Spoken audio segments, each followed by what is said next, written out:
নিজের সাথে সৎ হও। বাইরের দুনিয়াকে অজুহাত দেওয়া খুবই সহজ। সময় ছিল না, পরিস্থিতি ভালো ছিল না, কেউ পাশে ছিল না, কিন্তু একটা প্রশ্নের উত্তর তুই নিজেও জানিস না। তুই কি সত্যিই চেষ্টা করেছিলিস?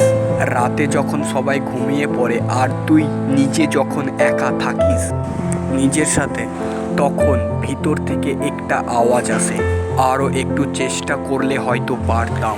কিন্তু পরের দিন হয়তো আবার একই এক্সকিউজ, আবার কেউ লেজি মাইন্ডসেট। দিন চলে যায়, মাস চলে যায়, একটা বছর চলে যায়, কিন্তু তোর লাইফ সেই একই জায়গায় দাঁড়িয়ে থাকে। শোন, স্বপ্ন সবাই দেখে, এই সব সবাই চায়, কিন্তু সবাই স্যাক্রিফাইস করতে চায় না। ভোরে উঠতে কষ্ট লাগে, ফোন নামাতে কষ্ট লাগে, কমফোর্ট জোন ছাড়তে কষ্ট লাগে। আর সেই কারণে সফল মানুষ খুব কম। কারণ সাকসেসের রাস্তা আরামের নয়, সাকসেসের রাস্তা হলো ডিসিপ্লিন। আমার লাইফে অনেক প্রবলেম, কিন্তু সত্যিটা হলো প্রবলেম সবার লাইফে আছে। কেউ ফ্যামিলি প্রবলেম নিয়ে ফাইট করছে, কেউ আবার টাকা নিয়ে ফাইট করছে। কেউ ফ্যামিলি প্রবলেম নিয়ে ফাইট করছে, কেউ টাকা নিয়ে ফাইট করছে, কেউ নিজের মাইন্ডের সাথে যুদ্ধ করছে।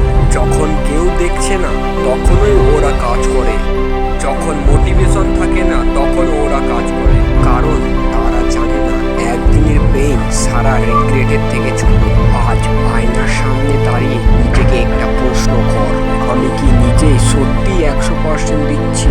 যদি অ্যান্সার না হয়, তাহলে বাইরের কাউকে ব্লেম করা বন্ধ কর। কারণ তোর ফিউচার কারো হাতে না, তোর নিজের ডিসিশনের উপর দাঁড়িয়ে আছে। তুই আজ যা করছিস, কাল সেটা তোর লাইফে রিটার্ন দেবে। মনে রাখ, একদিন তোর প্যারেন্টস বুড়ো হবে, একদিন আবার সময় ফুরিয়ে যাবে, একদিন আবার অপরচুনিটি ফিরে আসবে না। সেই দিন পিছনে তাকিয়ে দেখিস, তুই দেখবি তুই শুধু এক্সকিউজই দিয়েছিস।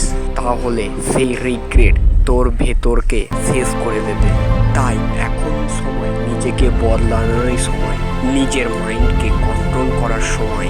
আজ থেকে আর এক্সকিউজ না, আয়নার সামনে দাঁড়িয়ে নিজেকে বল, আজকে যেটা করবি সেটা আজকেই করবি, কালকে না।